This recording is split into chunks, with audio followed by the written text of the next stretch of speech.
কল্পনা করুন আপনার ঘুম ভাঙল আর আপনি বুঝতে পারলেন যে আপনি একটা কবরের ভেতর শুয়ে আছেন। চারপাশে ঘুটঘুটে অন্ধকার, মুখের ভেতর বালি আর মাটি। আপনি একটা গর্তের ভেতর উপুর হয়ে পড়ে আছেন, আর ওপর থেকে বুনো কুকুরেরা মাটি খুঁড়ছে আপনার শরীরের লোভে। এটা কোনো হরর সিনেমার গল্প নয়, এটা রিকি মেগি নামের এক ব্যক্তির সাথে ঘটা বাস্তব ঘটনা। সবকিছু শুরু হয়েছিল অস্ট্রেলিয়ার এক জনমানবহীন মরুভূমির রাস্তা দিয়ে গাড়ি চালানোর সময়। রিকি দেখলেন রাস্তার পাশে একজন মানুষ লিফট যাচ্ছে। দয়া করে তিনি গাড়ি থামিয়ে লোকটিকে তুলে নিলেন। এরপর কি হয়েছিল তার আর কিছুই মনে নেই। মাঝপথে তাকে কোনোভাবে ড্রাগ খাইয়ে অজ্ঞান করে দেওয়া হয়েছিল। মুহূর্তেই সব অন্ধকার হয়ে যায়।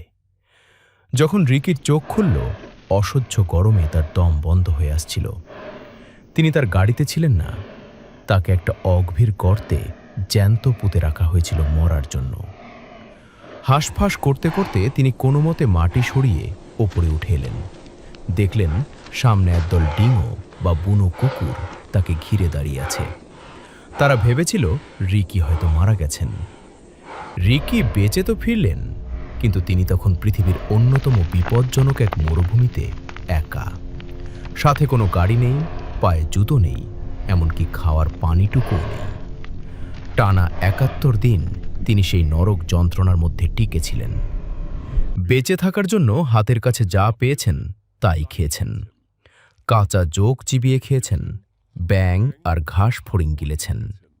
ধুঁকতে ধুঁকতে তার ওজন ১০০ পাউন্ডের বেশি কমে গিয়েছিল।